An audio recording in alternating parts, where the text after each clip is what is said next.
प्रणाम सर। खुश रहो।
List.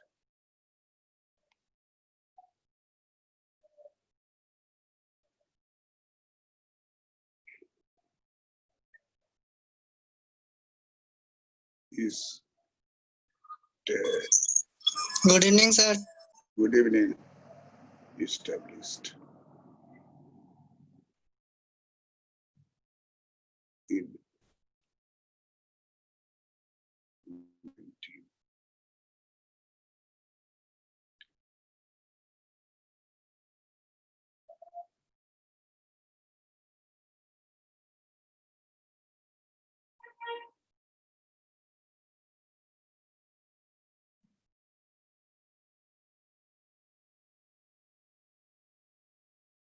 मौद्रिक नीति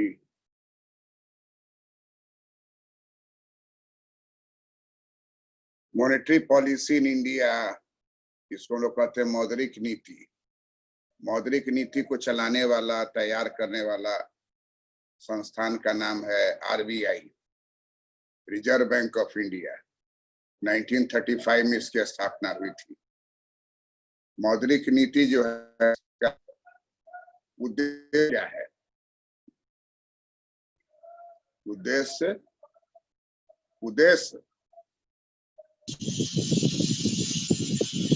है उद्देश्य। हाँ सर। मौद्रिक नीति का उद्देश्य बताओ।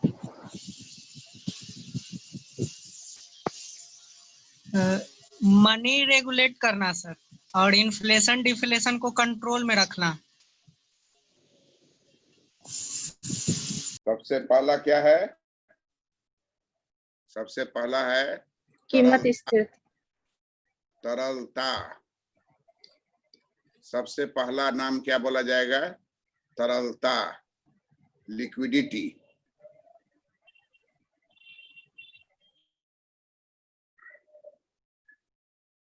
लिक्विडिटी।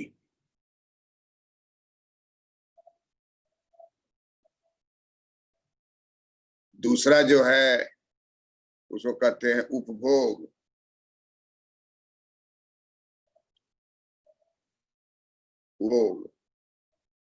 उपभोग पर नियंत्रण करता है, कंजम्पशन।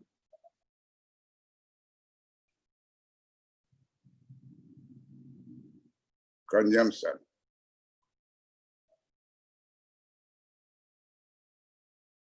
और तीसरा है इन्फ्लेशन, मुद्रास्फीति। और उसका उल्टा भी होगा, मुद्रास्फीति का उल्टा जो होता है, लेकिन यही महत्वपूर्ण है, मुद्रास्फीति। ये तीन जो है उद्देश्य है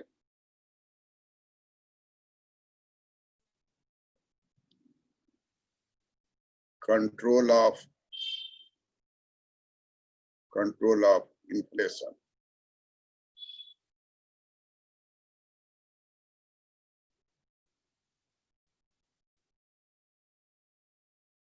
कंट्रोल ऑफ इन्फ्लेशन। तो पहला तत्व क्या है? लिक्विडिटी है। पहला तत्व क्या है? लिक्विडिटी है।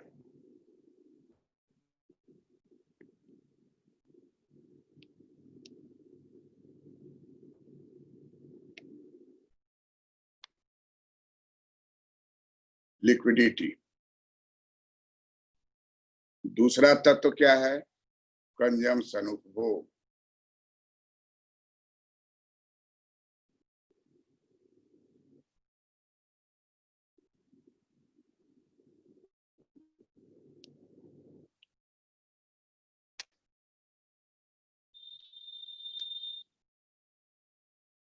कंजम्पशन। तीसरा है मुद्रास्फीति को नियंत्रण करना। मुद्रास्फीति हम सोचते हैं कि माइनस में चला जाएगा तो मुद्रा अस्फीति हो जाएगी, इसीलिए नाम में एक ही को बोलता है।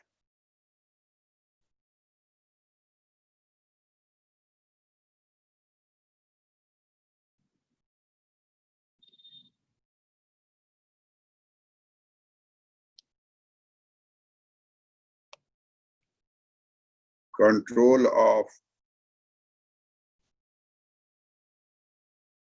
इन्फ्लेशन।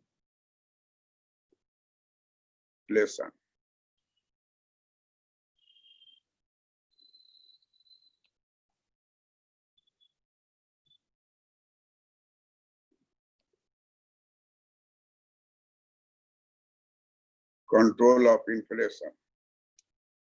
तो मौद्रिक नीति का उद्देश्य क्या है? तरलता को मेंटेन करना, उपभोग पर नियंत्रण रखना, और कंट्रोल ऑफ इन्फ्लेशन, मुद्रास्फीति पर नियंत्रण। मुद्रास्फीति पर मुद्रास्फीति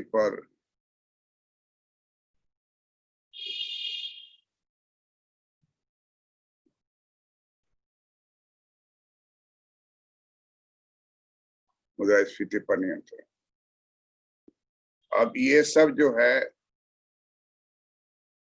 उतार लिए। जी सर। तो इसको कहा जाता है macro macro objectives. Macro objectives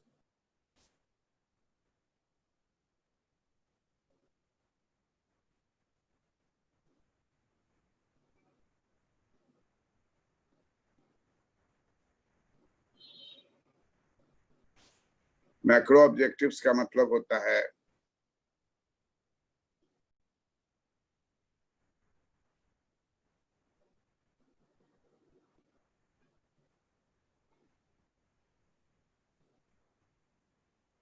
समष्टि।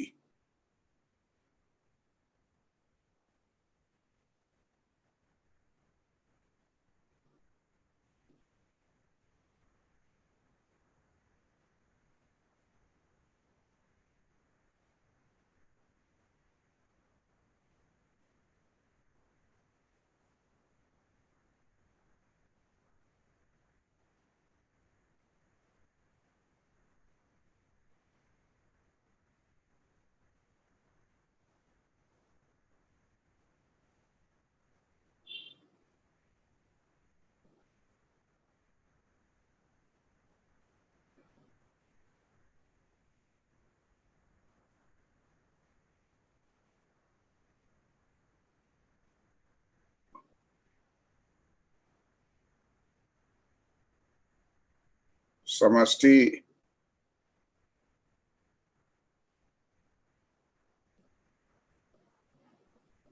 उद्देश्य। समष्टि उद्देश्य जो होता है वो मूल्य नियंत्रण,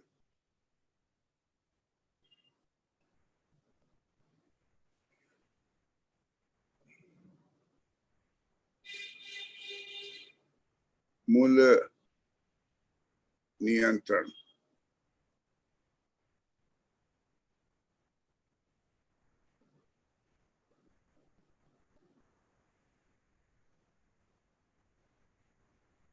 विनिमय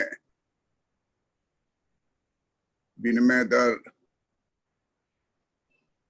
नियंत्रण,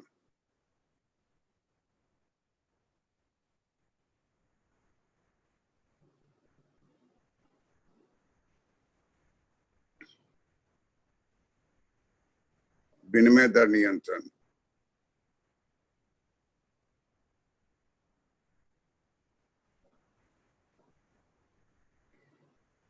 मुद्रा की तटस्थता,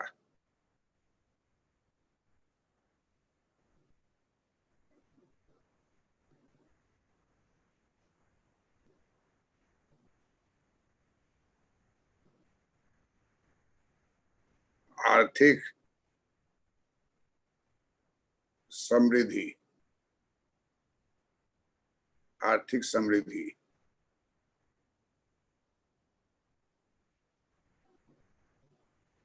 पूर्ण रोजगार,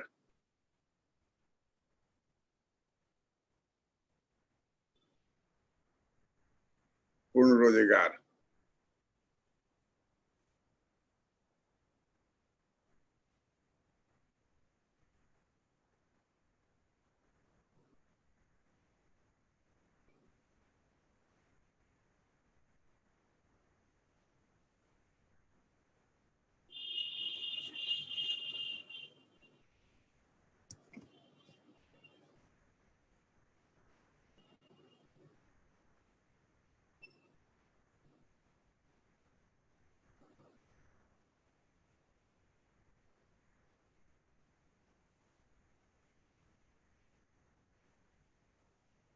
सामाजिक सामाजिक सामाजिक न्याय, सामाजिक न्याय,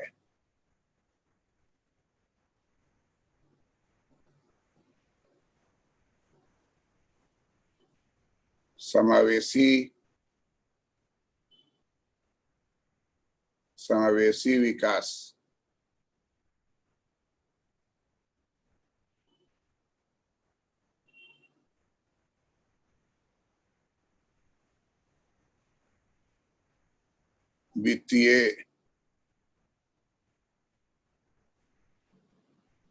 वित्तीय समावेशन,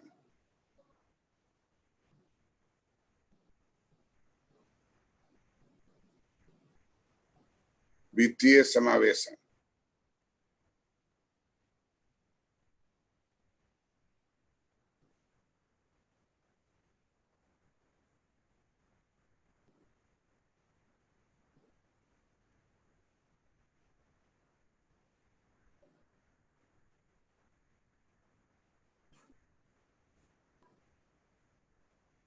number 1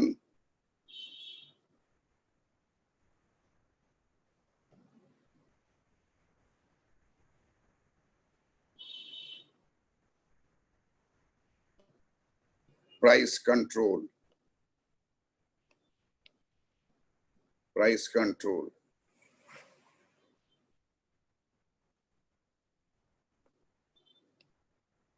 number 2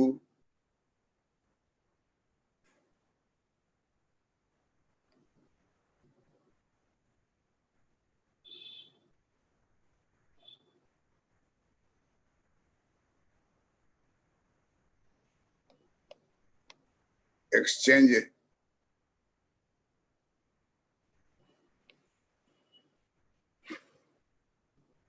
stability, exchange stability,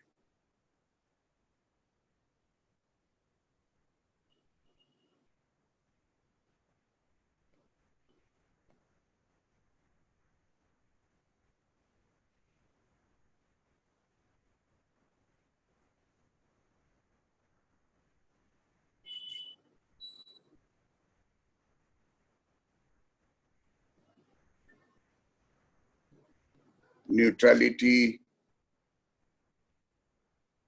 of money, neutrality of money,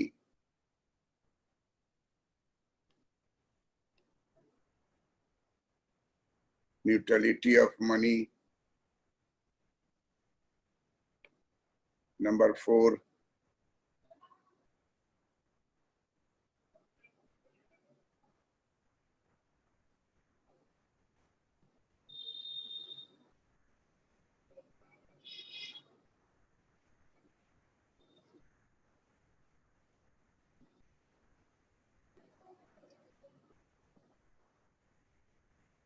neutrality of money,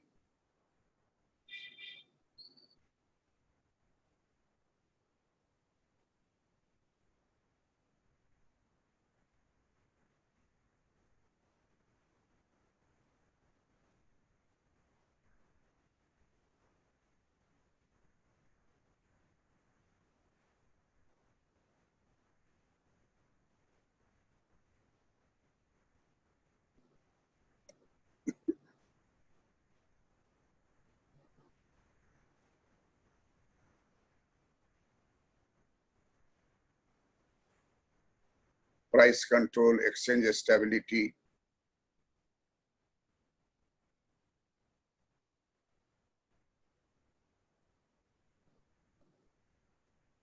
neutrality of money, neutrality of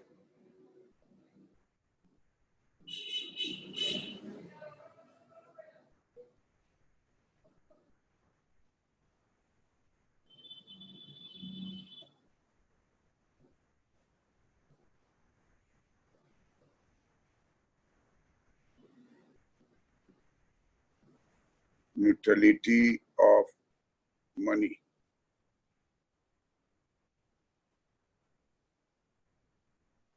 number 4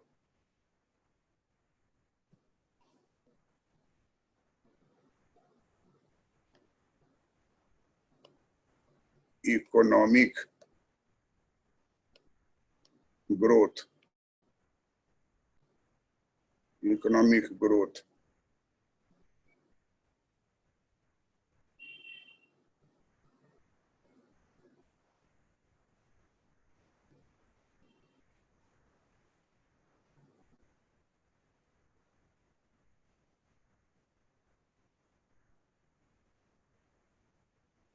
number 5,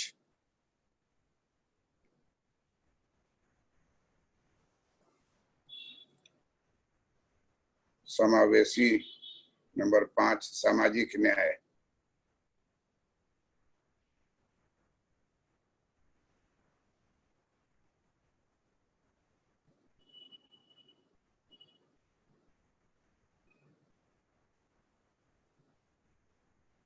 social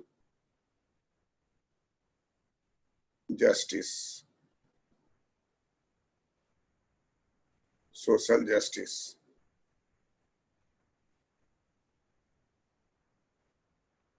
6,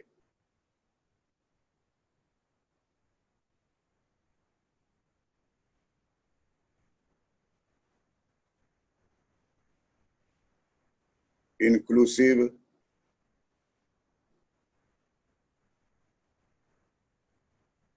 inclusive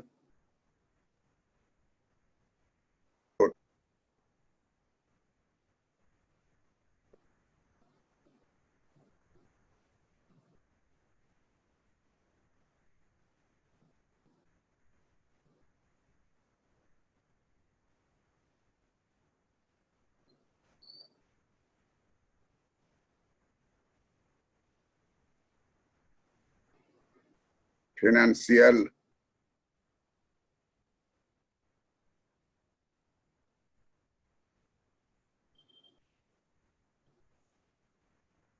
financial inclusion.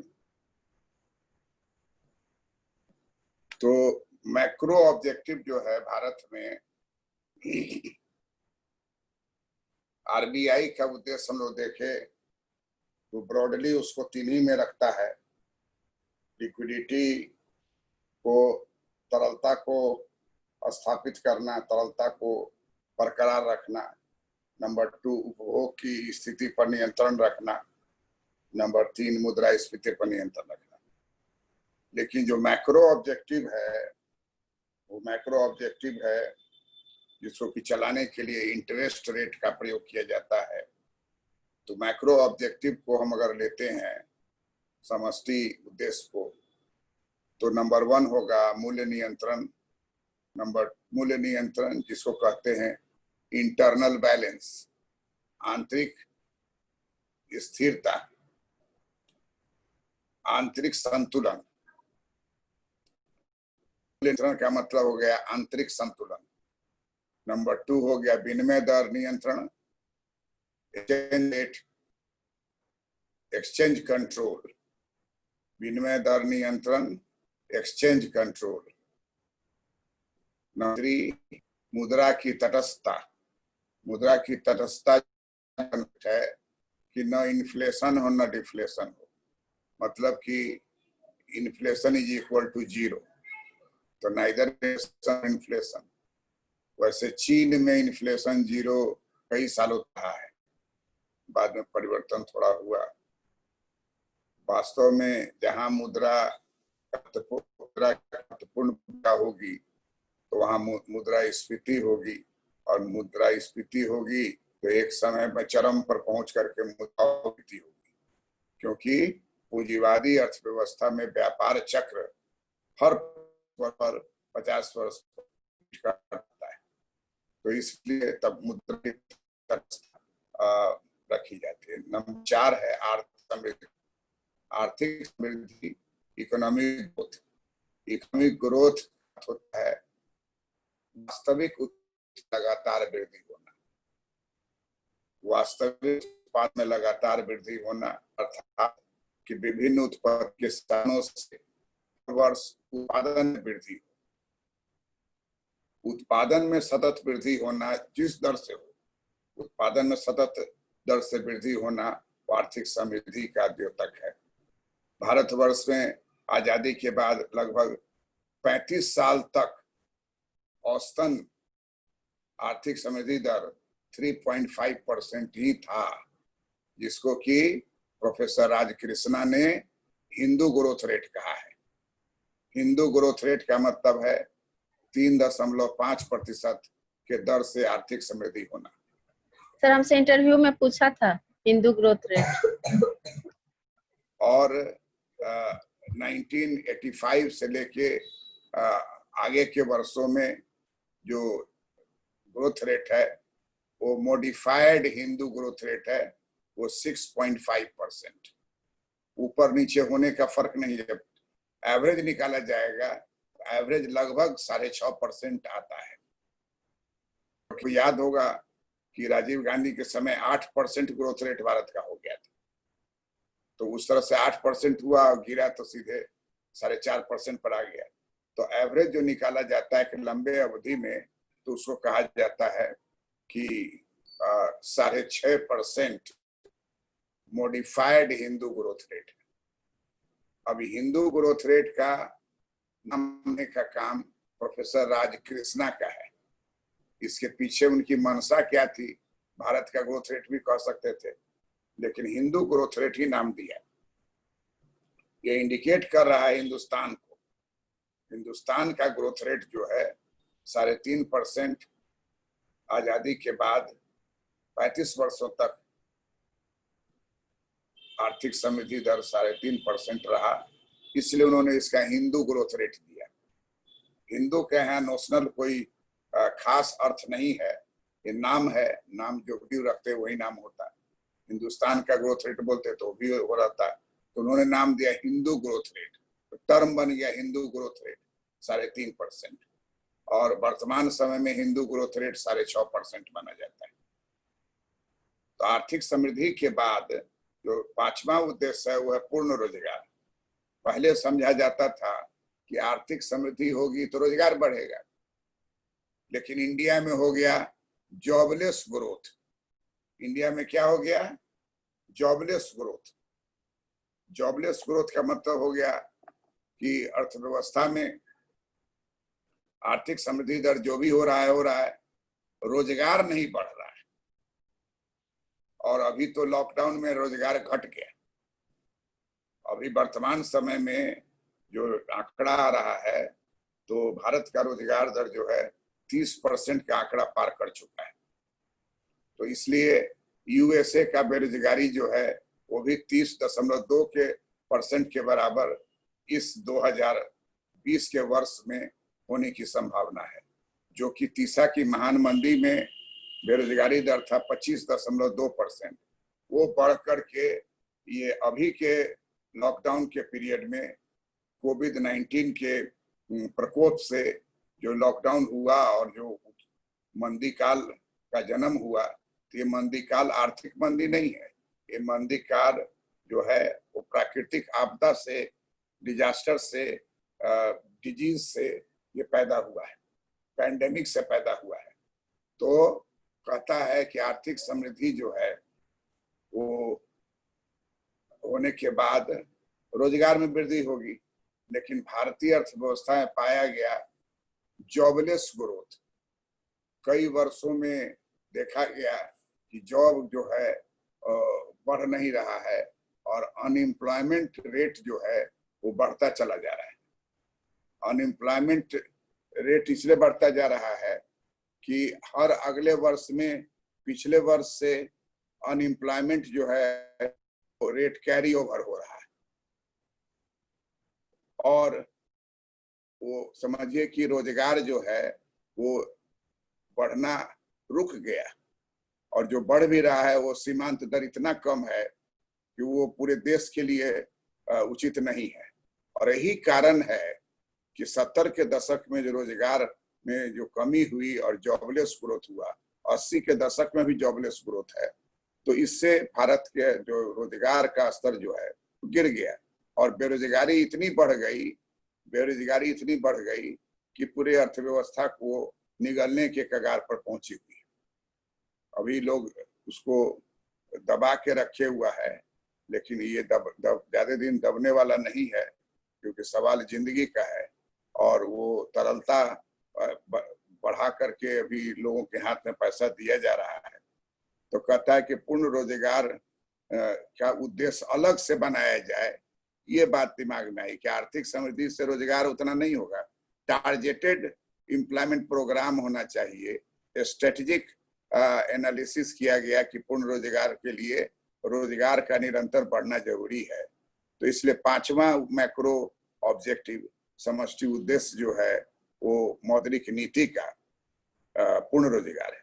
हम सभी जानते हैं कि मौद्रिक नीति वह नीति है जो कि भारतीय रिजर्व बैंक के द्वारा, किसी भी देश के केंद्रीय बैंक के द्वारा वो तैयार किया जाता है। और भारतवर्ष में पहले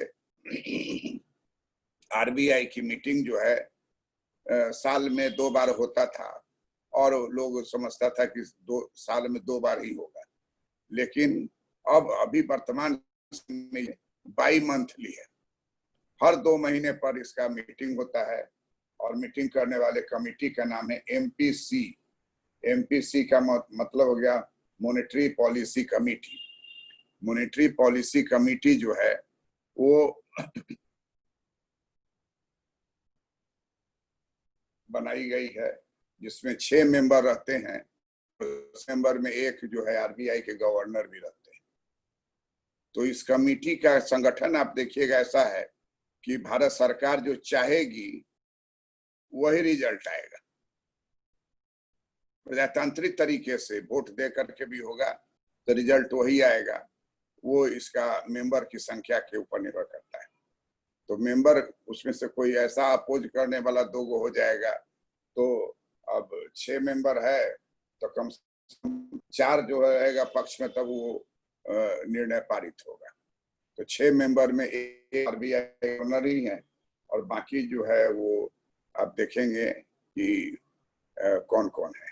तो 6 गवर्नर का नाम आप उसमें से जीएस से डाल दीजिए, तो बदलता रहता है। और लेकिन एक उसमें आरबीआई का गवर्नर एक कांस्टेंट है, वो रहेगा ही। फिर केंद्र सरकार का रिप्रेजेंटेटिव होता है, एक्सपर्ट ग्रुप भी होता है। तो उद्देश्य यही है कि जो काम हो सही हो, राष्ट्रहित में हो। छठा जो है 6th समष्टि उद्देश्य है सामाजिक उद्देश्य है सामाजिक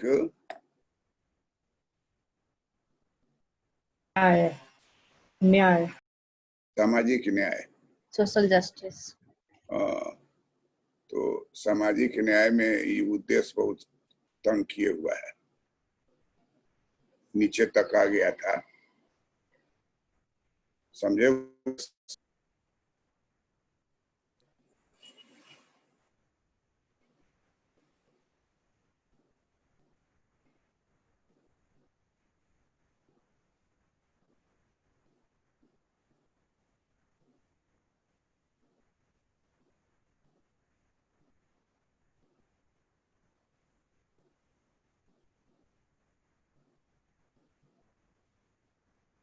सामाजिक न्याय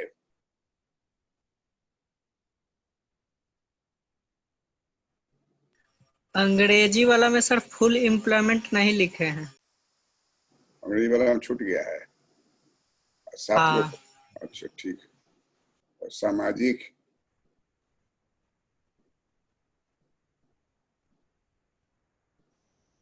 न्याय कैवा नंबर पर है? फुल एम्प्लॉयमेंट 5वां पर है।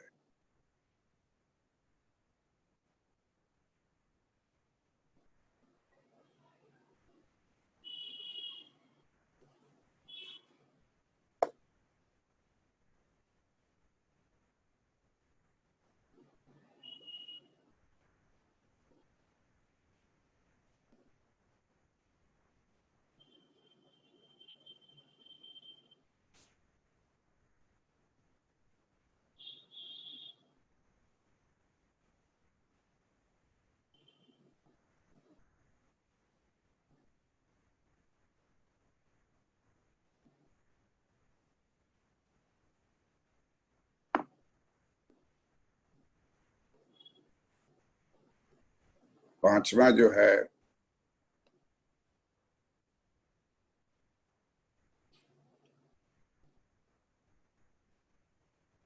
फुल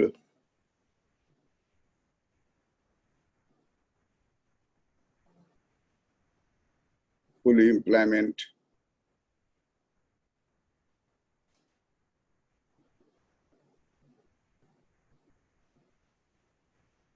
छठा जो है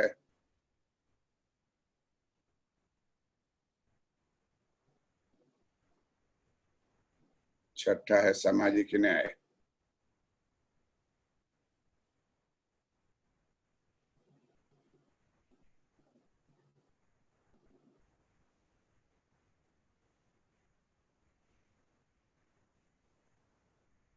सोशल जस्टिस।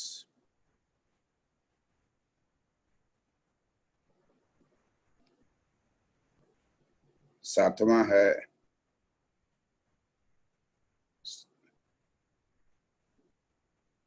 सातवां क्या है? इंक्लूसिव समावेशी विकास, इंक्लूसिव ग्रोथ।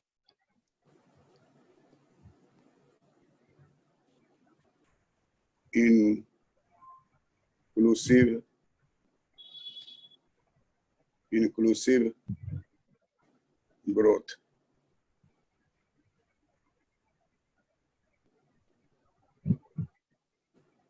और आठवां है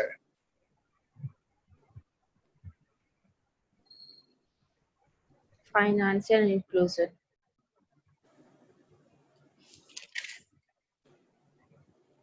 फाइनेंशियल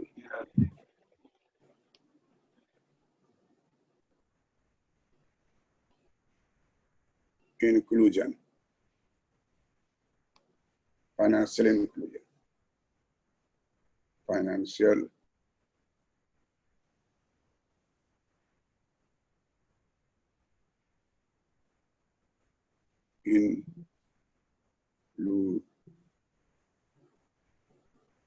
फाइनेंशियल इंक्लूजन।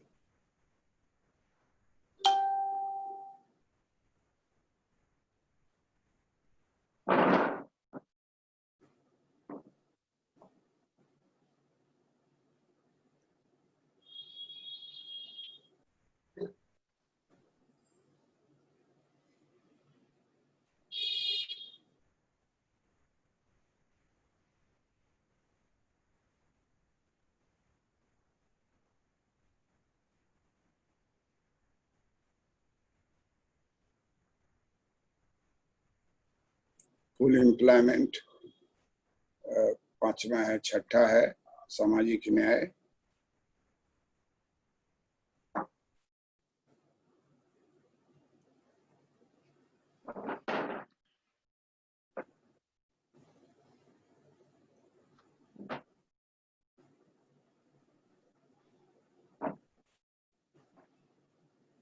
सोशल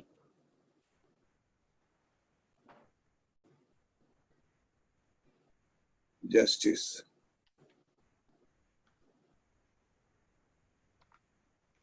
सातवां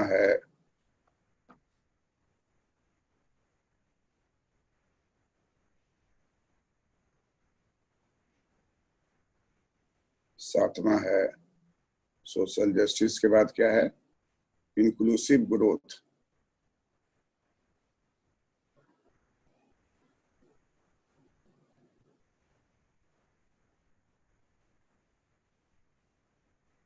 इंक्लूसिव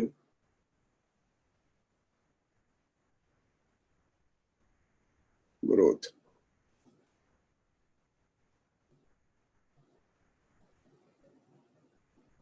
आठवां है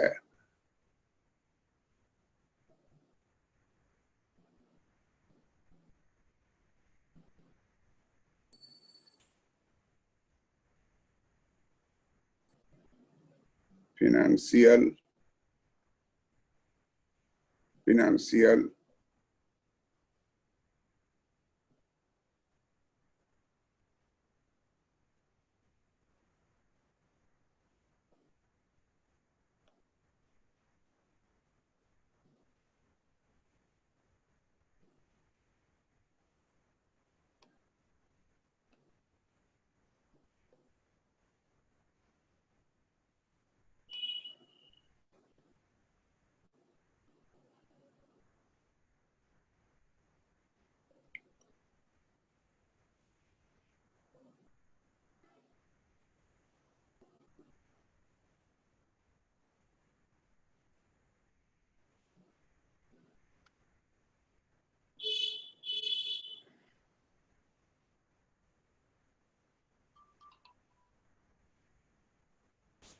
financial inclusion.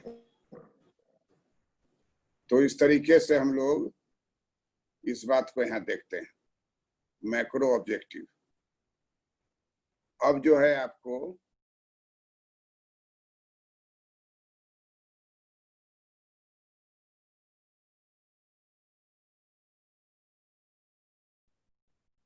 Monetary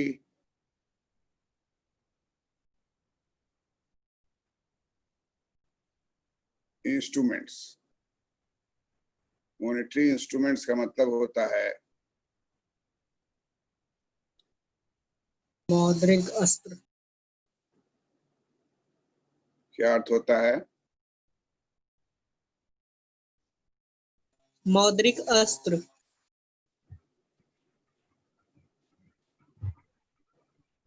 Tools of monetary tools. Tools भी तो अंग्रेजी है ना।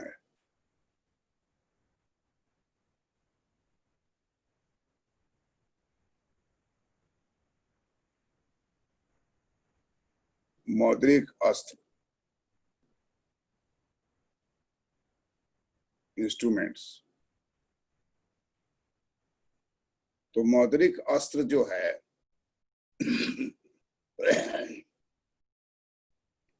ब्याज दर है। मौद्रिक अस्त्र क्या है? Interest rate. Interest rate. Interest rate को आज के जमाने में क्या बोला जाता है? आपके जमाने में इसको बोला जाता है रेपो रेट। इंटरेस्ट रेट को आज के जमाने में क्या बोला जाता है? Repo rate.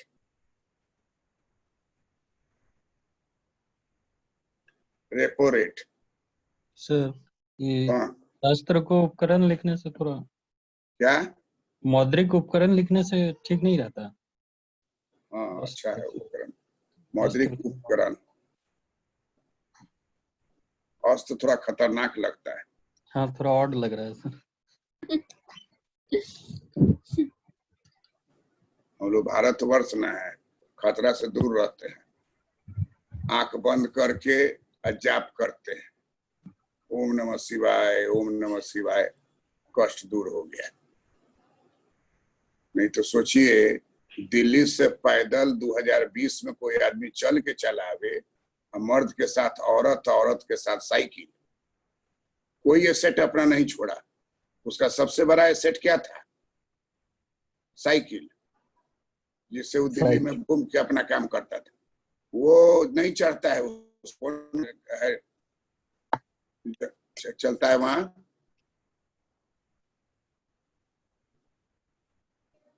मेट्रो।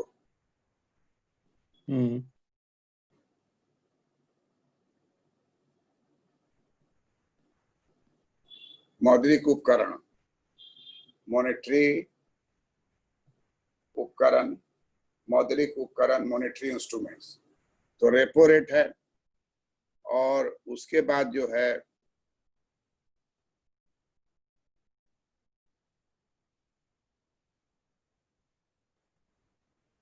इसको बोला जाता है benchmark. Bench mark, benchmark. Interest को क्या बोलते हैं? बेंचमार्क। एक्सर-ओलिन का जो डायग्राम है, उस डायग्राम को 1 मिनट 48 सेकेंड में लड़के बनाते थे, और क्लासरूम में बोर्ड पर हम खींचते थे और कहते थे घड़ी देखो। घड़ी देखता था तो मान लीजिए 1 मिनट 50 सेकेंड हुआ, लेकिन क्लास का लड़का जो 1 मिनट 48 सेकेंड में बना के दिखला दिया, उसको बोर्ड पर बुलाया, बना के दिया। अभी वो जो है सो बहुत बड़ा पदाधिकारी है, IAS, IPS, अलाइड सब कंप्लीट किया वो, और वो अभी तमिलनाडु में पोस्टेड है। तो कहता है कि क्लास का पढ़ाई अगर आपको मन लायक हो गया तो आपको पढ़ने में भी रुचि जग जाएगी। टीचर वही है जो लड़के के मन को भाए। हम अस्त्र लिए फिर रहे हैं, लड़का उपकरण लेके चल रहा है, तो हमको अस्त्र फेंक के उपकरण को डालना चाहिए कि अड़ गया कि ना हम लिख दिए तो लिख दिए, ये गलत है। सबका अपना अपना बुद्धि है, सोच है, सबका अपना वोकेबलरी है। तो उसी तरीके से लड़के में इतनी क्षमता है, उस क्षमता का 50% भी बाहर अगर आ जाए तो क्लास 1 ऑफिसर बन जाता है। और इस दोनों मीडियम में लिखने वाले आईएएस और आईएएस के पद पर आज काम कर रहे हैं, और हमारा सौभाग्य है कि उसको हम पढ़ाए। उसका सौभाग्य हम नहीं मानते, मेरा सौभाग्य है कि हम ऐसे लड़के को पढ़ाए जो वहां तक पहुंची है। तो इसलिए कहता है कि हर लड़के में एक विशिष्ट क्षमता है, और वो क्षमता जो है उसको अधिक से अधिक बाहर निकालने का काम टीचर और स्टूडेंट दोनों का है। तो कहता है कि मौद्रिक नीति में बेंचमार्क जो है इंटरेस्ट रेट है। हम लोग सभी जानते हैं कि इकोनॉमिक्स में इंटरेस्ट रेट जो है कैसे होता है।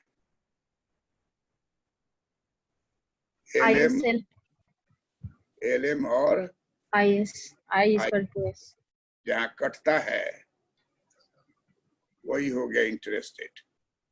अब ये चित्र अगर आप बना दिए तो आपको कोई 80% से कम आने का सवाल ही नहीं उठता है।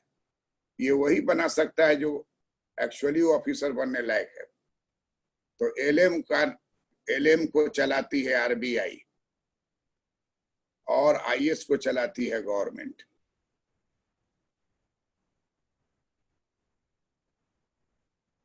इसको बोला जाता है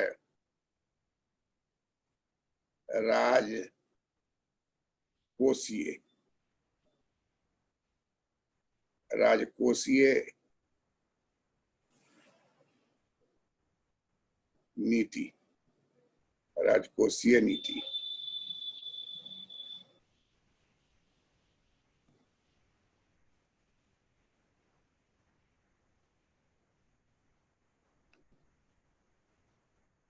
फिस्कल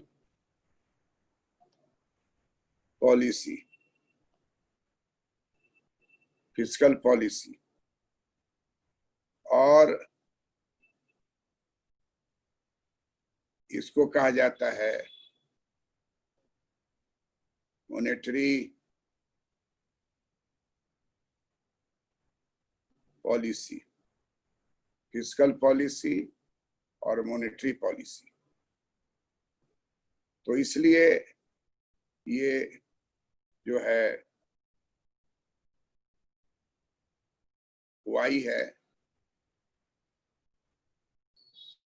और कहा जाता है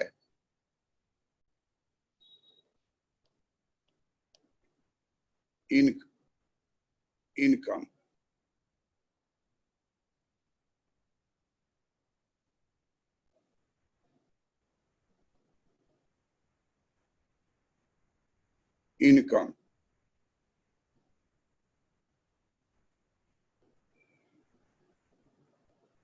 और इसी इनकम को हम लोग बोलते हैं इकोनॉमिक ग्रोथ। उसी तरीके से यहाँ होता है इंटरेस्ट रेट।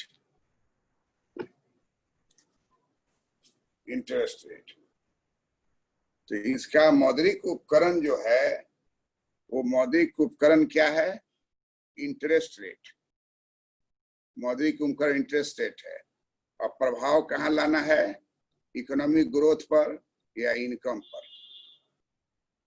आरबीआई जो है हर 2 महीने पर, जिसको कहा जाता है बाई मंथली, इसी में परिवर्तन लाता है।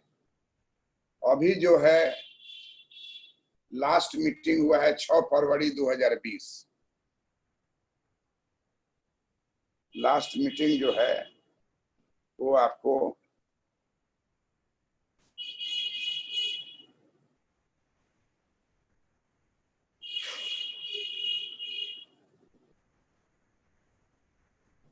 छह फरवरी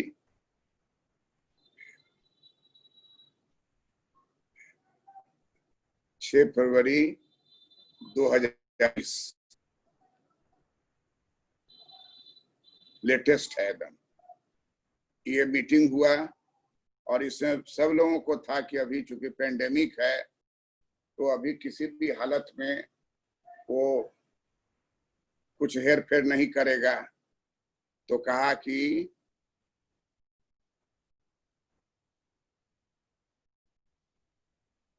रेपो रेट जो है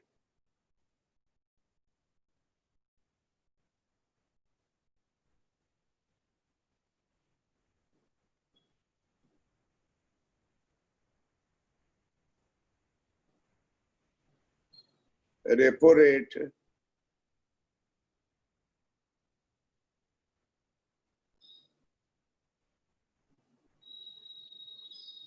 रेपो रेट का कि जो चल रहा है वही रहेगा 5.15 5.15%। दूसरा होता है जिसको कहा जाता है इनवर्स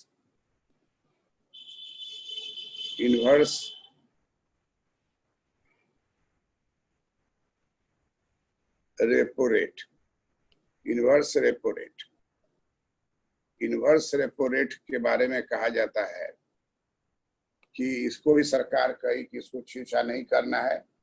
4.90% रहेगा और आशा किया जाता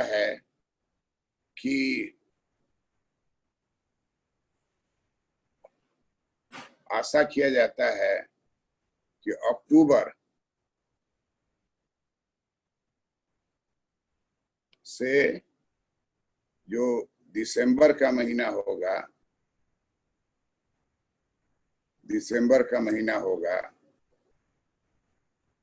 लास्ट क्वार्टर जो इस साल का होगा 2020 में, इसमें परिवर्तन किया जा सकता है या उस समय देखा जाएगा क्या होगा नहीं।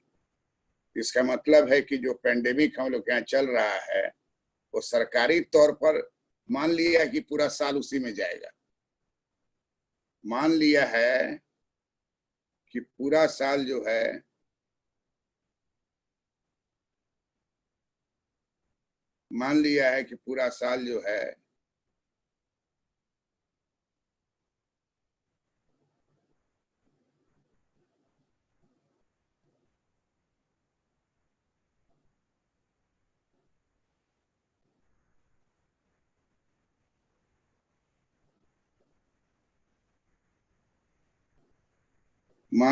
कि पूरा साल है वो इसी पर जाएगा। तो अक्टूबर दिसंबर में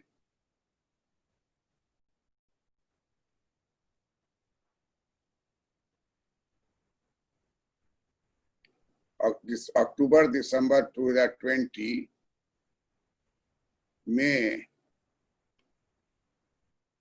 सी वेरिएशन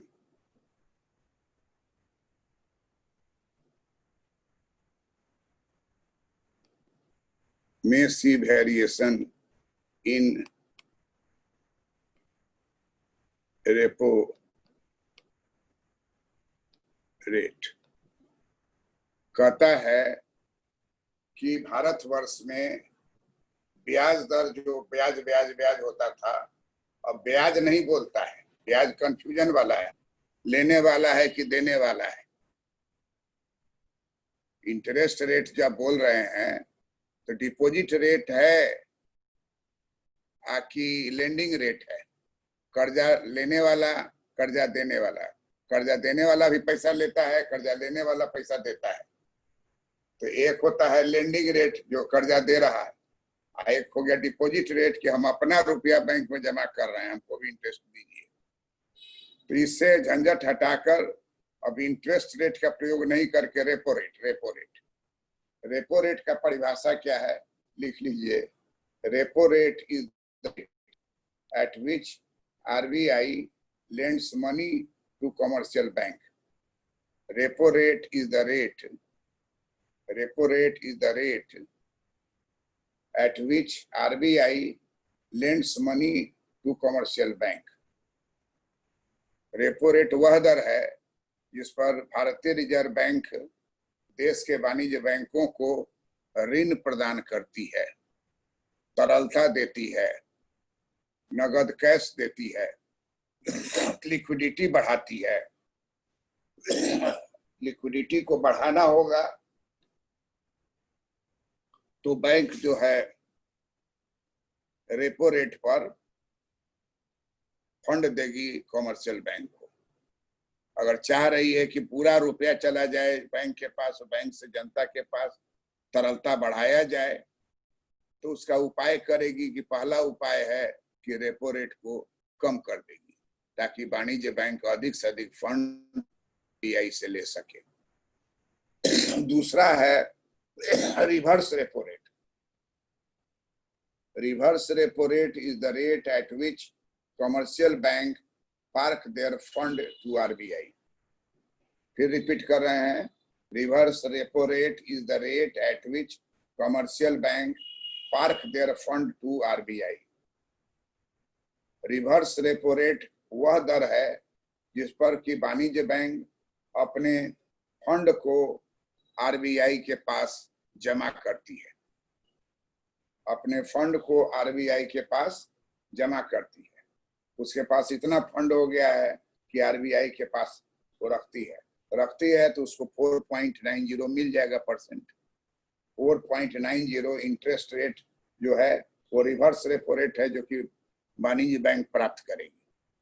अगर रेपो रेट से फंड लेती है तो वाणिज्य बैंक गरजमंद है, उसको जरूर स्कार्सिटी ऑफ लिक्विडिटी हो गया है, उसका लायबिलिटी बढ़ गया है, तो 5.15% वो कर्ज लेती है RBI से।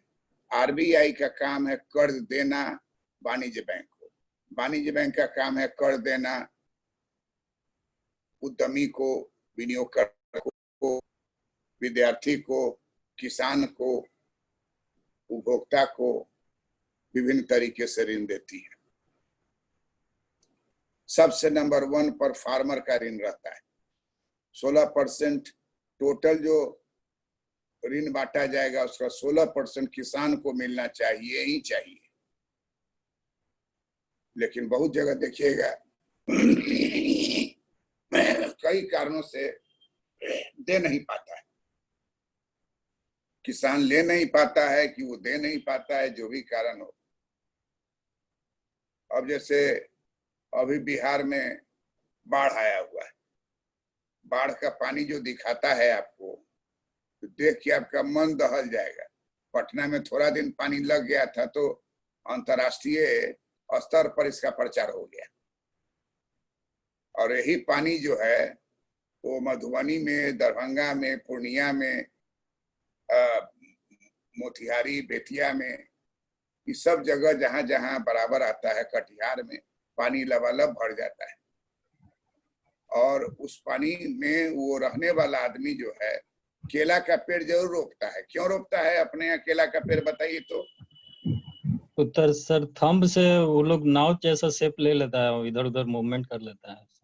10-12 गो थंब को काट के पीछे बीच से बांस का चचड़ी घुसार देगा भीतर, तो एक अच्छा खासा बोट बन जाता है, नाव बन जाता है, उसी पे चलता है। अब उसी पर जो हमारे यहाँ का नेता चढ़ा हुआ उलटिया गया। बिहार में तो सब चीज जो होगा बिहार में होगा।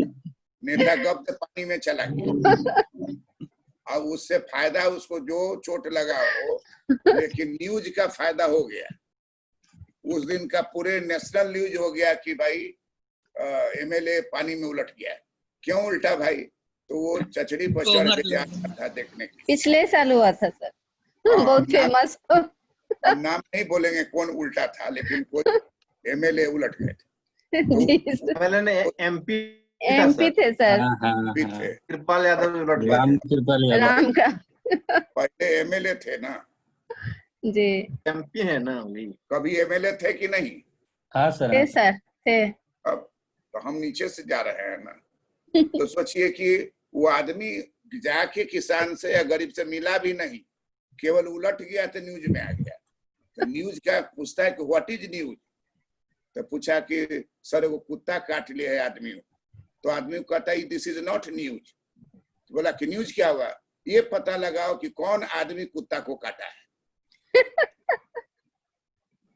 अब वो रगेद रगेद को कुत्ता को भमोड़ भमोड़ के नोचने लगेगा। कुत्ता भागेगा कि बैठा रहेगा?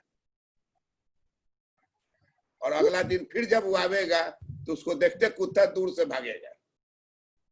आदमी जब कुत्ता को काट ले, आदमी जब सांप को काट ले दांत से, तो ये न्यूज हुआ। तो एमएलए एमपी उलट जाए चचड़ी पर से और विजिट नहीं कर पाए, नहा धोआ के बाहर निकल जाए, तो इसको कहा जाता है कि ये संयोग है। तो कहता है कि रेपो रेट जो है वही है इंटरेस्ट रेट, वही है कर्जा देने वाला रेट। आरबीआई का काम है कर्जा देना वाणिज्य बैंकों। इसलिए भारत की जो मौद्रिक नीति है, इसको कहा जाता है इनडायरेक्ट पॉलिसी। ये डायरेक्ट पॉलिसी नहीं है, इनडायरेक्ट पॉलिसी है। कुछ भी होगा, अब हम कुछ भी पढ़ते हैं, मेहनत करते हैं कि आपको हम अच्छा से अच्छा प्रेजेंटेशन दें, ठीक उसी तरह से जो 50 साल पहले करते थे।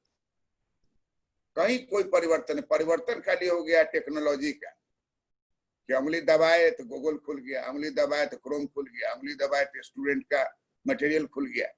ये सब फायदा हो गया है, लेकिन ललक वही है नए चीज को जानने का।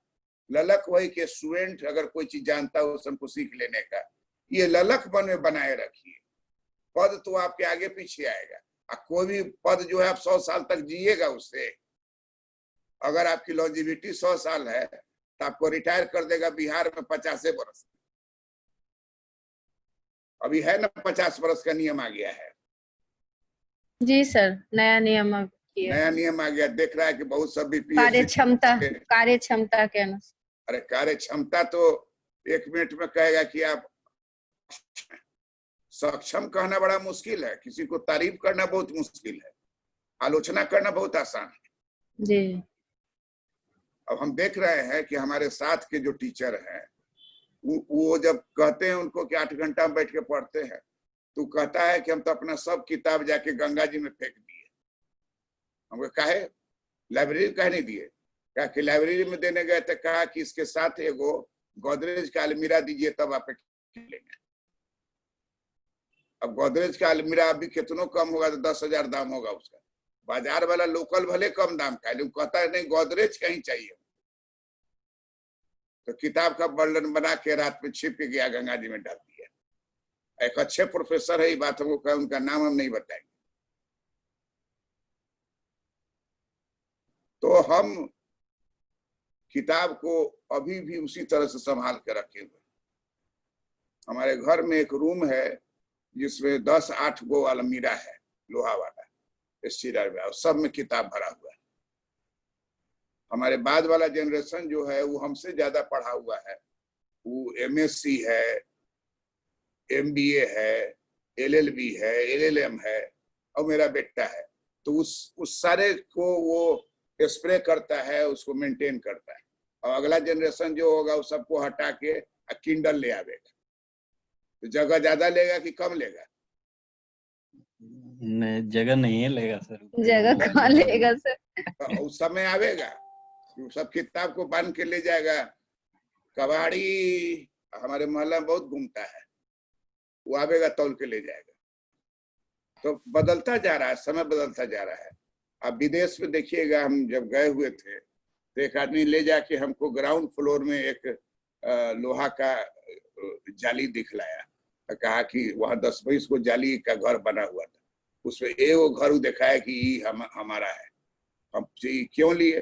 कहा कि जितना अगड़म बगड़म कबाड़ है, इस सब कबाड़ हमको यहीं रखना है, भारी वस्तु यहीं रखना है, लोहा का वस्तु यहीं रखना है, क्योंकि हमारा जो 122 तल्ला मकान है, वो मकान जो पूरा देखने में बाहर से लगता है कि बहुत हेवी है, लेकिन उसमें सब का छत जो है लकड़ी का है।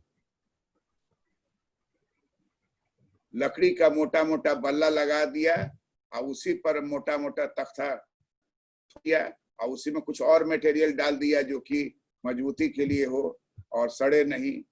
यही हो गया वहां का मॉडर्न बिल्डिंग।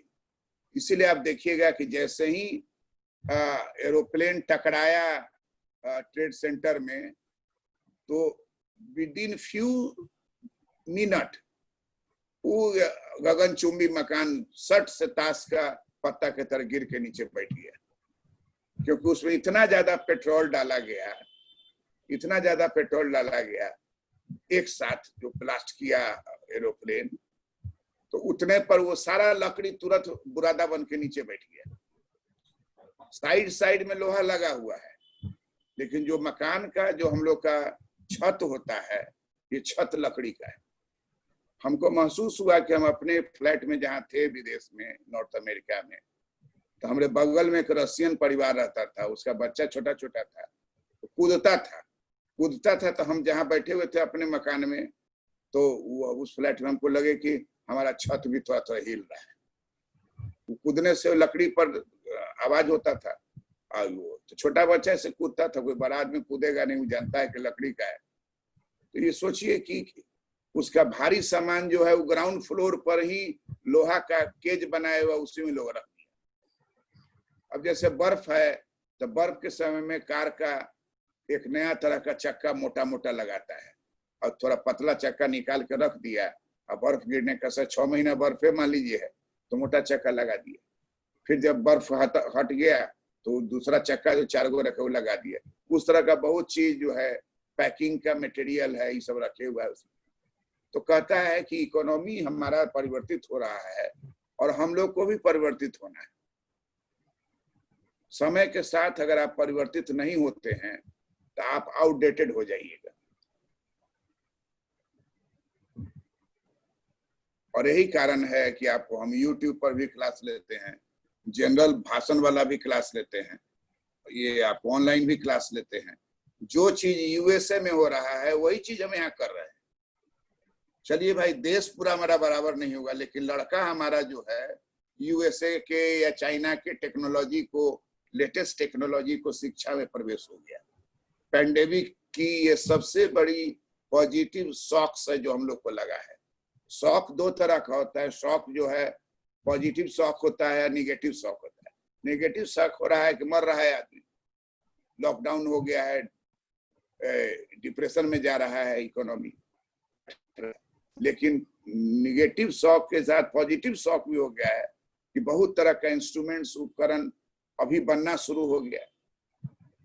हमारे माननीय प्राइम मिनिस्टर कह रहे थे कि शुरू में मास्क का ये इंस्ट्रूमेंट किट्स नहीं था हम लोग के पास, था 2-4-10 को मंगा के हम लोग रखे हुए थे।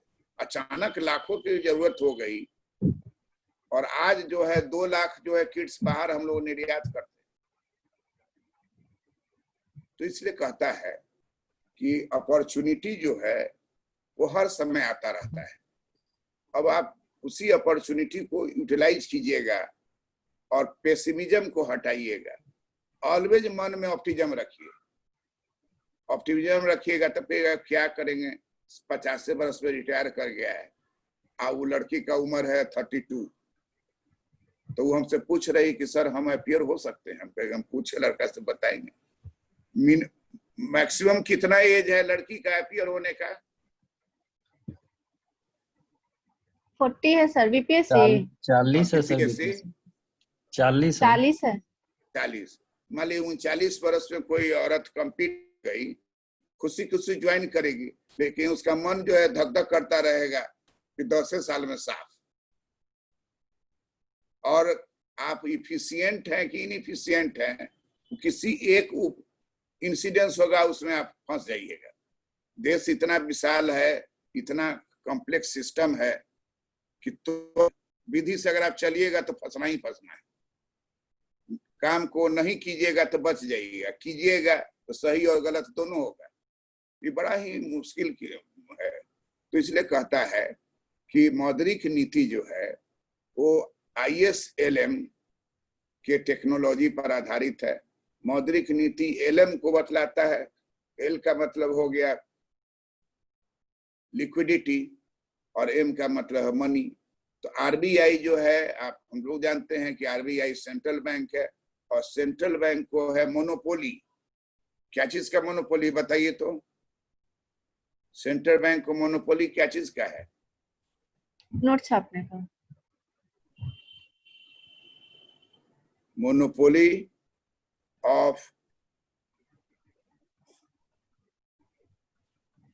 Issue bank note. Notes, issue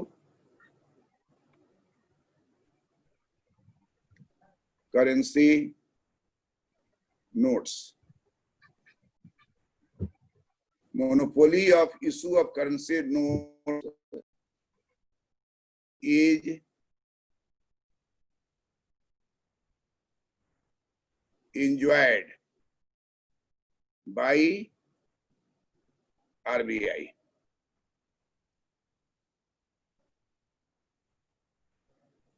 Monopoly of issue of currency notes enjoyed by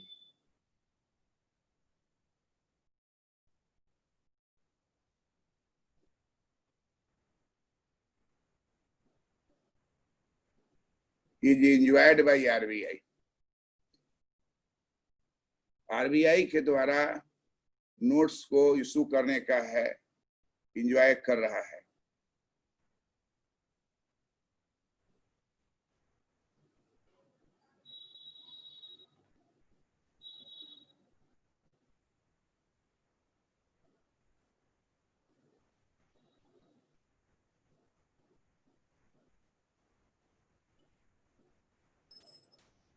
Two-fifth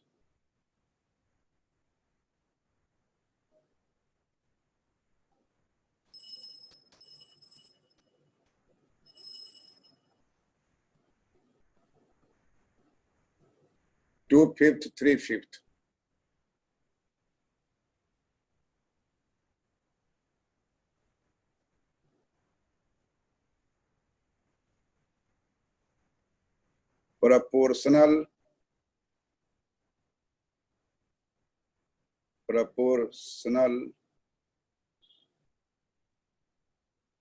proportional reserve system. Proportional reserve system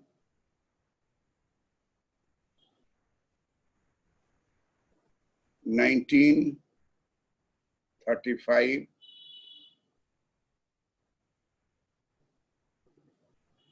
to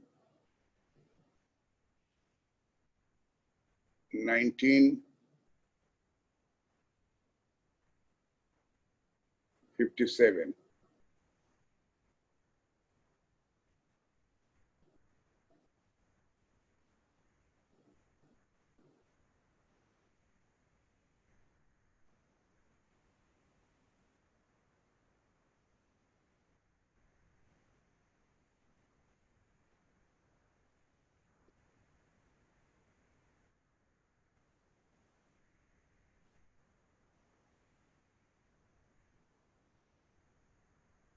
mobile दीजिए क्लास में क्लास है किसका? आई वो पापी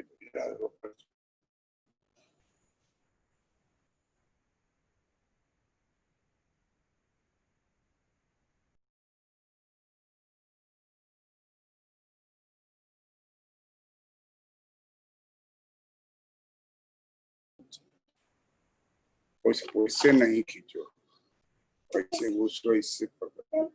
ठीक है।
सर कहाँ गए?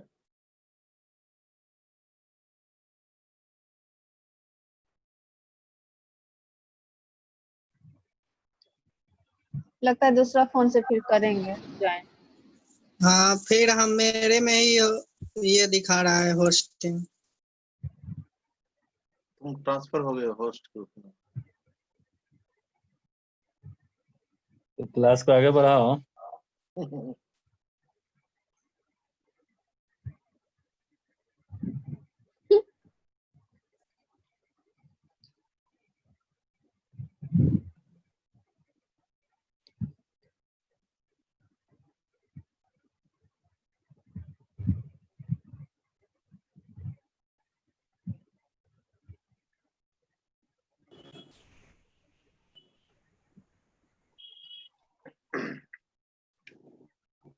कट गया था।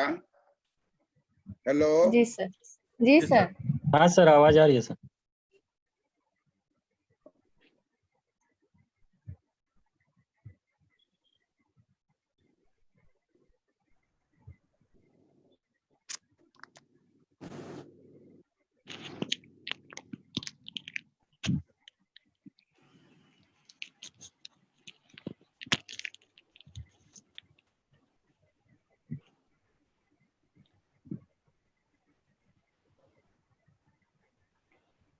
तो हम लोग पाते हैं कि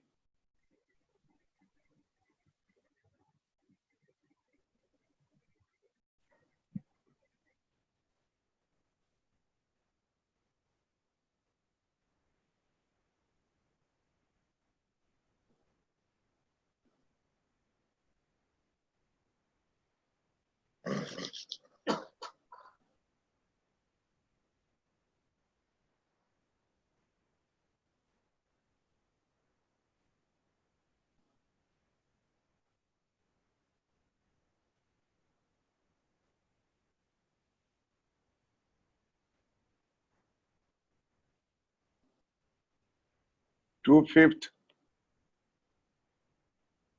and three fifth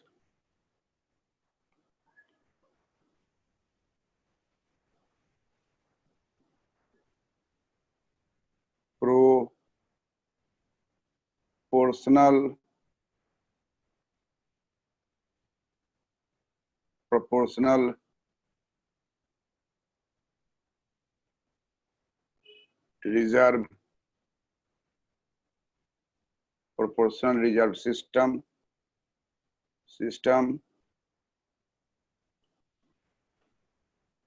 of note issue.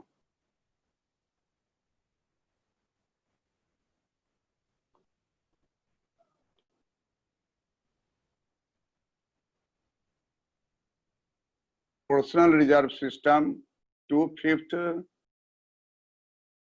two-fifth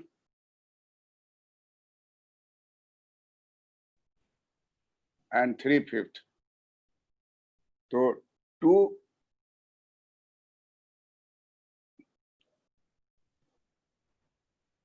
to-fifth का मतलब हो गया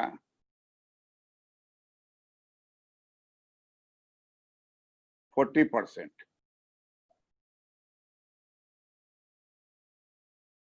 कितना परसेंट हो गया?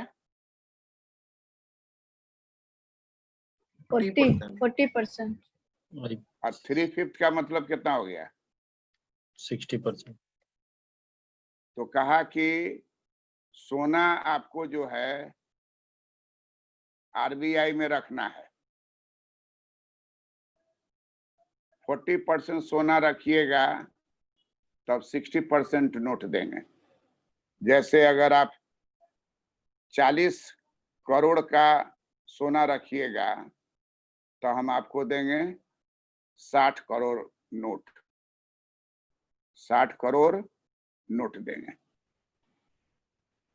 टू-फिफ्थ का मतलब हो गया 40%। 40% सोना दीजिएगा। गोल्ड रिजर्व, कौन रिजर्व कहेंगे उसको?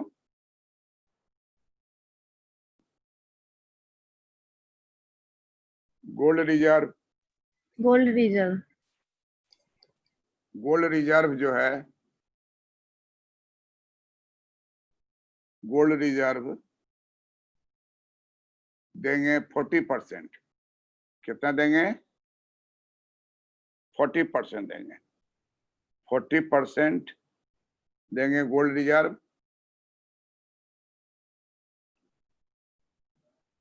तो नोट इशू करेगा वो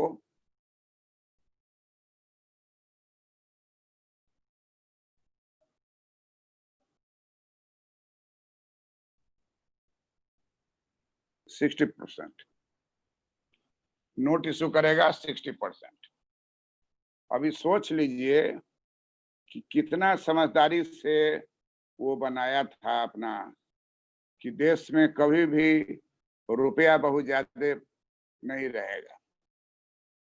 25th, 2/5 और 3/5 यही इसका पॉलिसी था। तो अब देखिएगा कि अंग्रेज के समय में 150 रुपये, 100 रुपये सोना था। मेरी जो शादी हुई थी तो 250 रुपये भरी सोना था 50 साल पहले। तो 50 साल पहले और भी कम रहा होगा। 1972 में मेरी शादी हुई थी, तो बेंच मार्क वही रखिए। 1972 में 250 रुपया में 1 भर सोना था।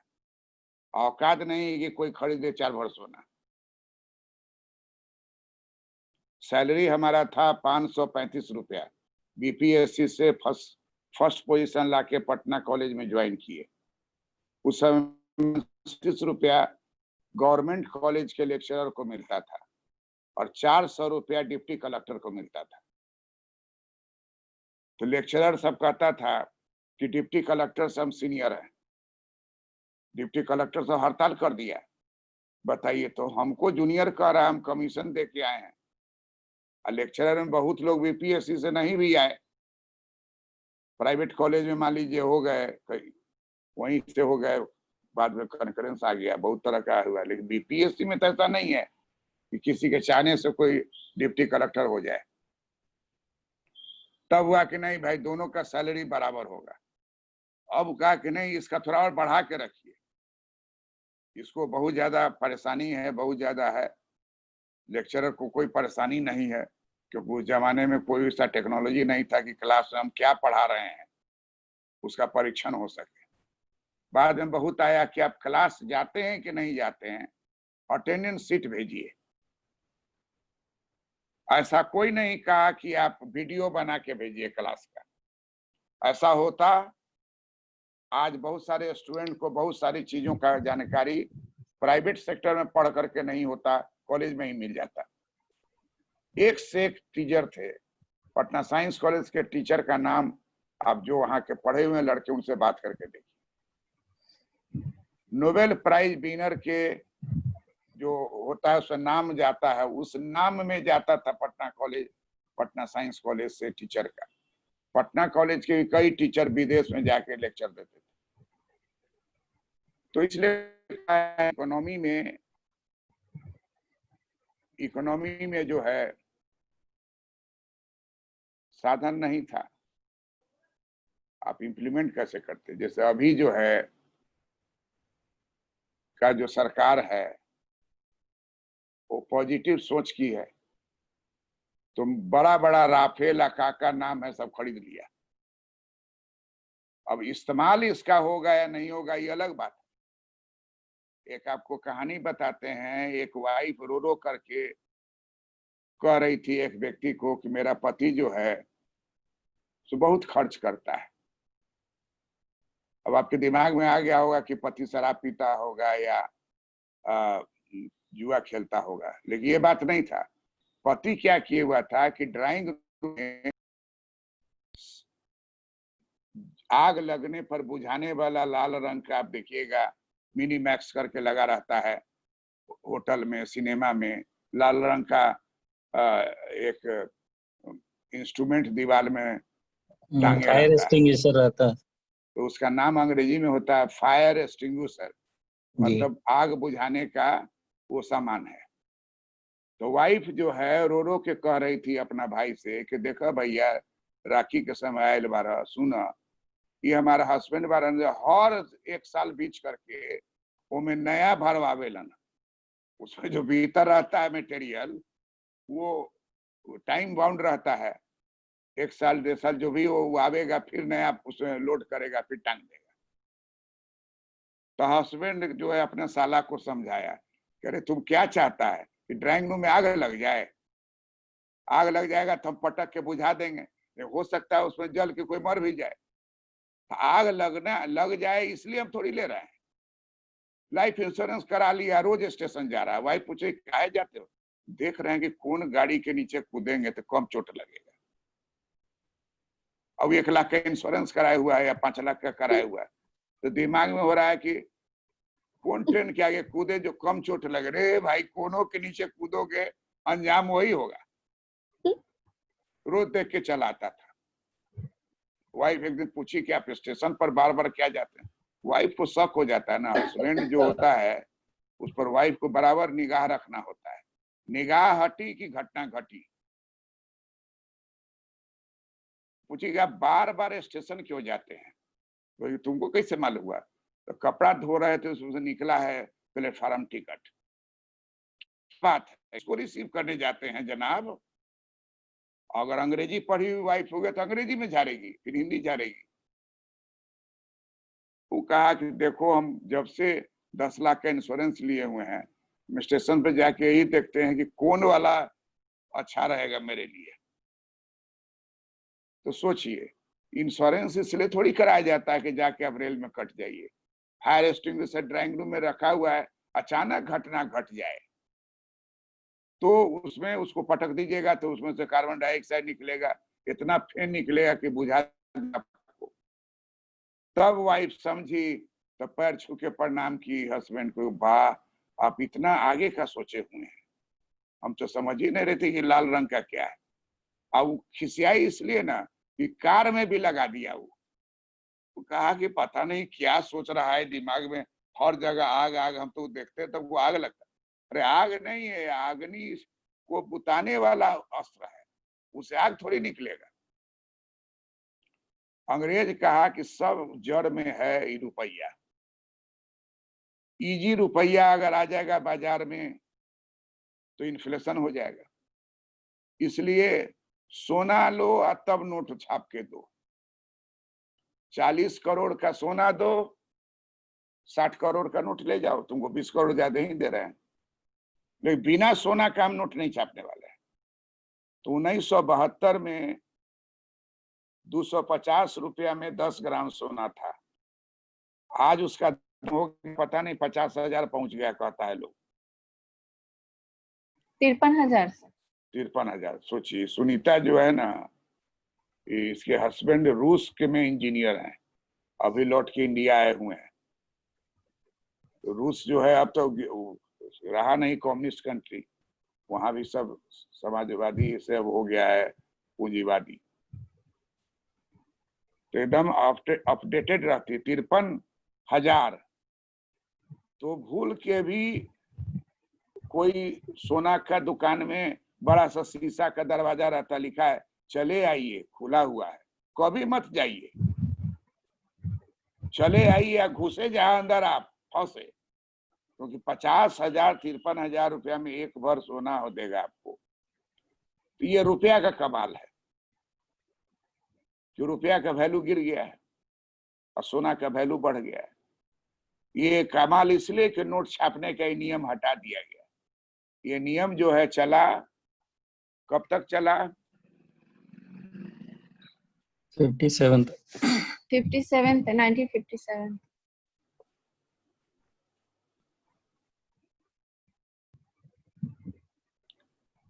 ये शुरू हुआ था 1935 में। इसको हटाने वाले कौन है बताओ तो?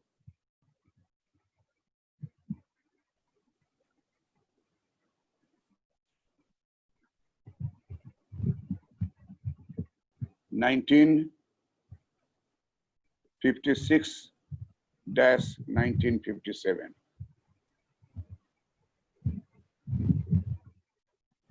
56-57।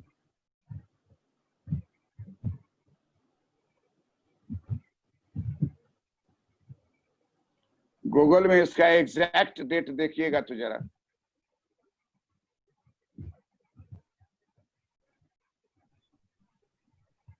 कहीं कहीं पर 56 लिखे रहता है, कहीं कहीं पर। अब दिसंबर में अगर मीटिंग हुआ होगा तो 57 आ गया होगा, ऐसा भी होता है। आईएमएफ का देखिएगा 1945 देता है, जबकि आईएमएफ का कॉन्फ्रेंस शुरू हुआ था 1944 में। तो 1956-57 का जो वर्ष है, उसी वर्ष में इसको हटाया गया। पंडित जवाहरलाल नेहरू का जो व्यवहार हुआ आरबीआई के साथ, वो बड़ा ही आश्चर्यजनक था। इनके दिमाग पर चढ़ गया था कि हम इंडिया को जो है रूस के तरह विकसित कर देंगे। और ये जो है, आप देखिएगा, हमारा एक वीडियो है कि स्टर्लिंग बैलेंस हम लोगों का 1000 करोड़ रुपया, 1000 करोड़ स्टर्लिंग जो है का जमा था बैंक ऑफ इंग्लैंड में। तो नेहरू जी को लगता था कि उसके आधार पर हमको आराम से विदेश से सामान मिल जाएगा। और उसी बैलेंस के कारण जो 1949 में या 1947 में जो हम लोग का विनिमय दर था, वो $1 बराबर 1 रुपया था।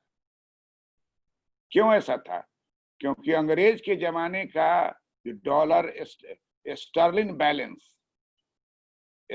बैलेंस आप देखिएगा गूगल में निकाल के, स्टर्लिंग बैलेंस हमारा करोड़ों में जमा था बैंक ऑफ इंग्लैंड में। अंग्रेज अपना बचा के रखे हुआ था, अंग्रेज का राज था। जब जाने लगा तब कहा ये बैलेंस से क्या होगा, तो भारत सरकार कही कि रहे दीजिए, वहीं रहेगा। 1949 में डिवैल्यूएशन हुआ, इंग्लैंड जो है डिवैल्यूएशन किया अपने पाउंड स्टर्लिंग का। इंडिया भी 1949 में डिवैल्यूएशन उसी के अनुरूप कर लिया, क्योंकि इंडिया जो था स्टर्लिंग एरिया का मेंबर था। धीरे धीरे जाकर स्टर्लिंग एरिया का जो धारणा है वो समाप्त हो गया, और इंग्लैंड जो ग्रेट नेशन था, पावरफुल नेशन, सुप्रीम था, वो धीरे धीरे पलट के यूएसए सुप्रीम कंट्री हो गया, सुपर पावर कंट्री हो गया। तो सोना जो है 40% रखिएगा तो 60% नोट देंगे। इसका अर्थ हुआ कि 400 करोड़ का अगर आप सोना जमा कीजिएगा आरबीआई में, तो आरबीआई नोट छाप करके और आपको 60 करोड़ नोट छाप करके दे देगी। जो जिस 500 में 100 में जो चाहिएगा, 1000 जो भी चाहिएगा आपको दे देगी। अब नेहरू जी कह रहे थे कि हमको विदेशी मुद्रा का कोई प्रॉब्लम नहीं है, हमारा ऐसा संबंध है कि हम इंग्लैंड से भी कर्ज ले सकते हैं, जर्मनी से भी कर्ज ले सकते हैं, रूस से भी कर्ज ले सकते हैं। रूस से रूबल ले आएंगे, जर्मनी से मार्क ले आएंगे, और यूनाइटेड किंगडम से पाउंड स्टर्लिंग ले आएंगे। लेकिन आरबीआई कहता है कि हम नोट छाप के देंगे नहीं, सोना दो तब नोट देंगे। हम सोना कहां से लावे? सरकार के खजाना में सोना है नहीं है उतना जो हम आपको दे सकें। और उस समय जो आप गूगल में चेक कीजिएगा, जो आरबीआई का गवर्नर था वो मिस्टर राव था, बेनेगल रामा राव थे सर। वो कहा कि हम देंगे ही नहीं, कहा कि तुमको देना पड़ेगा, कहा हम रिजाइन, कहा कर resign.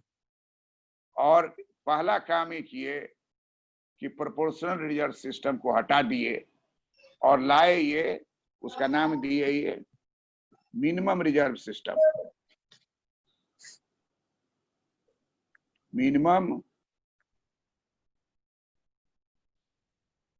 Minimum reserve system. Nehru ji जो काम किए वही काम हमारे कौन प्राइम मिनिस्टर किए हैं? मोदी जी कर रहे हैं सर। नरेंद्र मोदी सर। नरेंद्र मोदी। अजीत पटेल के साथ वही व्यवहार हुआ। नरेंद्र मोदी के समय भी मिस्टर रावे था, वो भी याद कीजिए कौन था। जो कहा कि हम नहीं देंगे fund. Raghuram Rajan.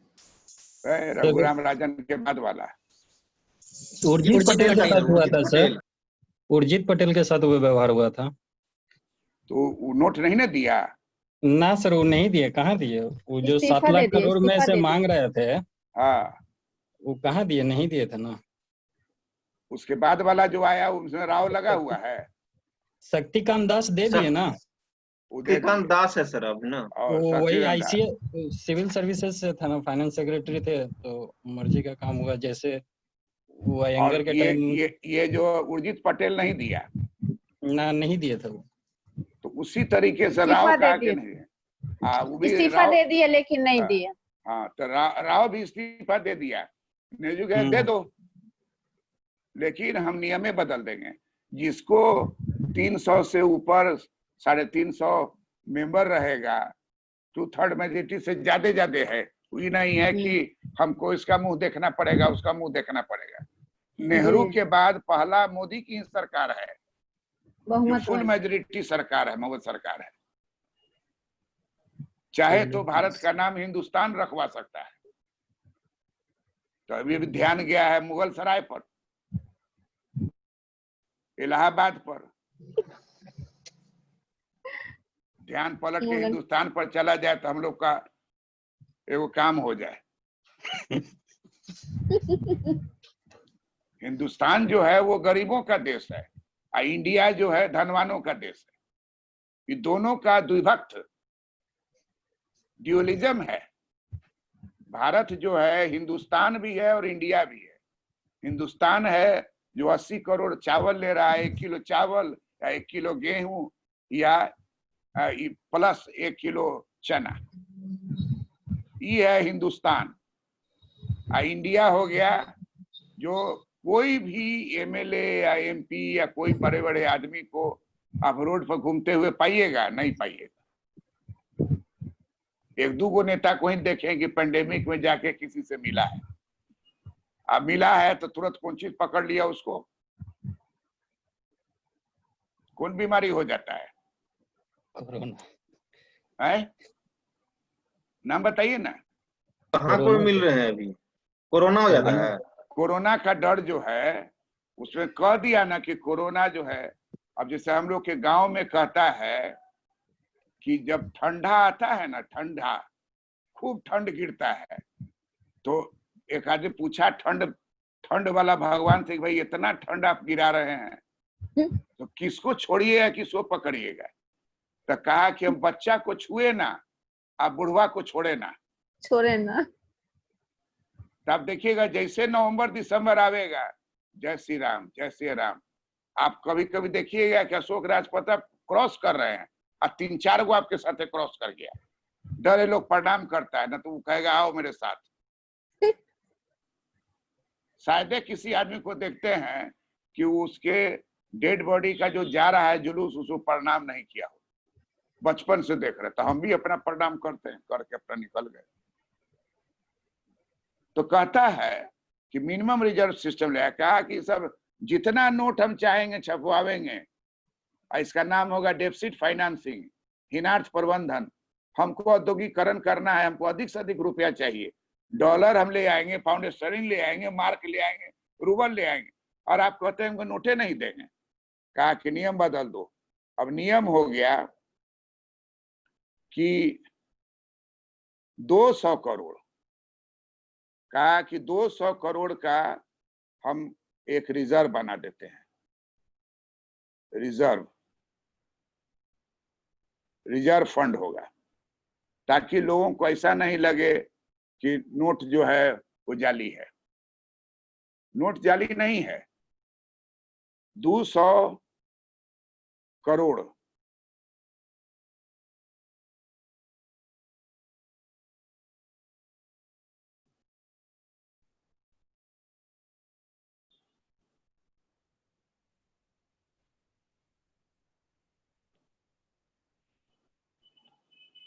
Minimum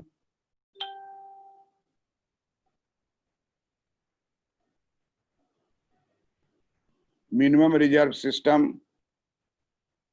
minimum reserve system, इस सिस्टम में कहा गया कि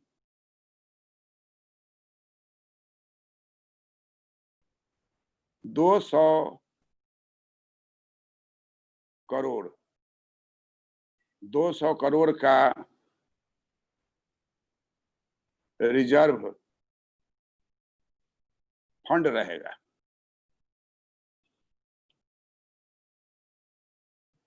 $200 करोड़ का रिजर्व फंड रहेगा।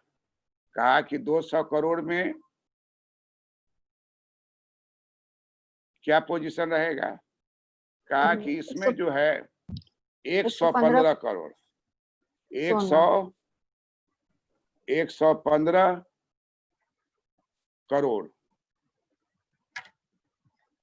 115 करोड़ का हम आपको रख देते हैं गोल्ड।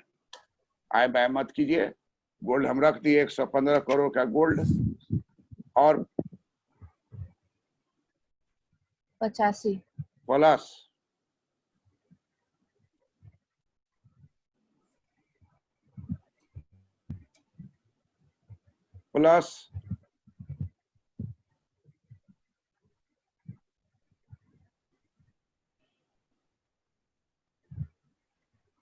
बाकी प्लस 85 करोड़ जो है, 85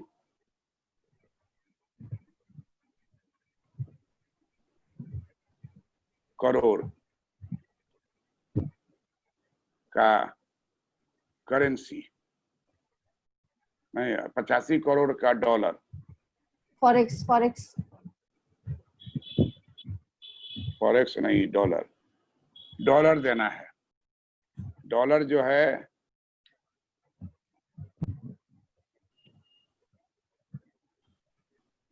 85 करोड़ का डॉलर, ये आपको मिनिमम रिजर्व सिस्टम हो गया। कहा कि मिनिमम रिजर्व सिस्टम जो है आपका हो गया, अब इसी को फॉलो करना है। अब आराम से 115 करोड़ का सोना रख दिया।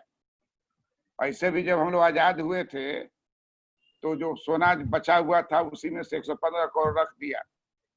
अब 85 करोड़ डॉलर रख दिया। डॉलर कहाँ से लाया?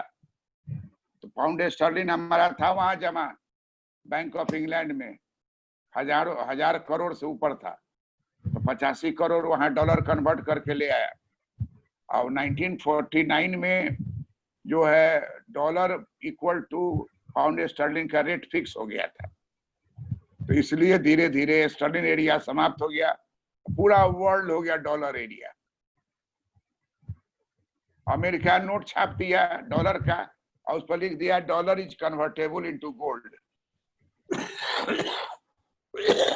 ब्रेटन वुड्स कॉन्फ्रेंस में dollar is convertible into gold, ये बात लिखा हुआ है। Dollar is convertible into gold, ये बात लिखा हुआ है। Dollar is convertible into gold, ये बात लिखा हुआ है। और इसलिए हम पाते हैं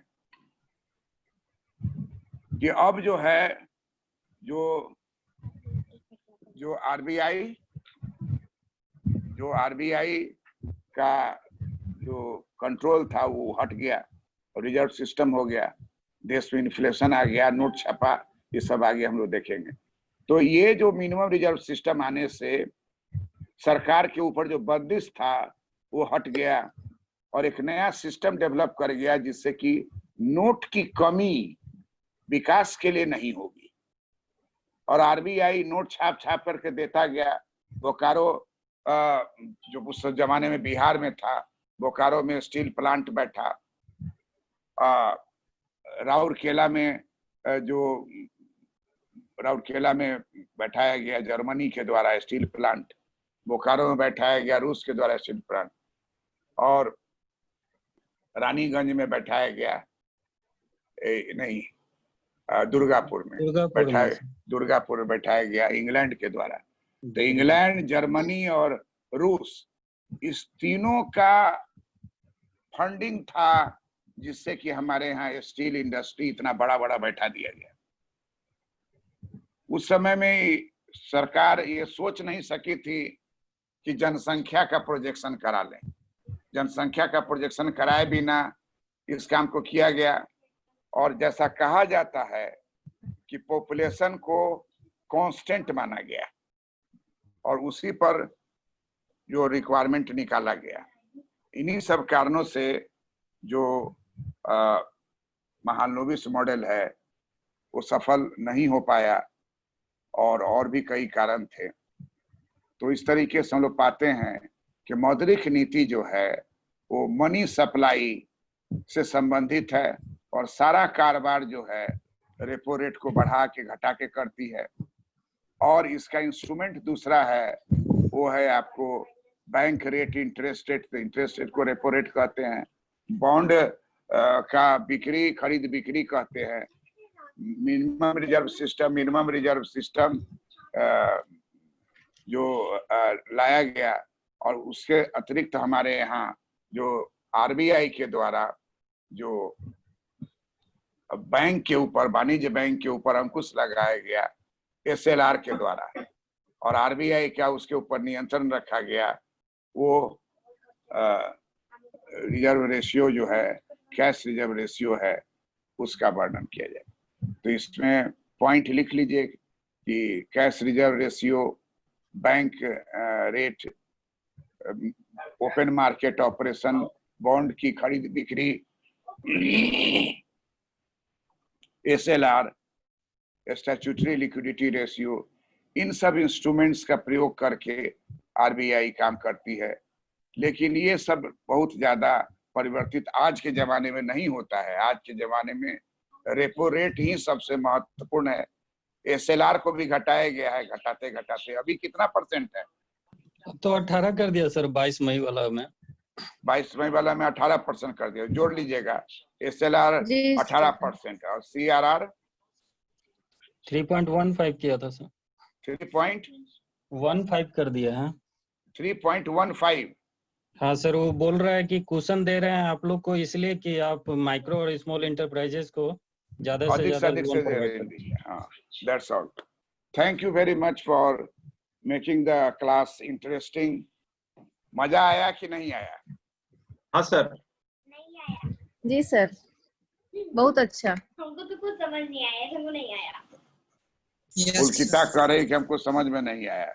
नहीं आया। कर रही है क्या क्लास? अरे वो एक बार आके सुन ली सीआरआर, भागी दौड़ के उसको सीआर लगा। यार। Okay, thank you very much. Okay. Good night. प्रणाम सर।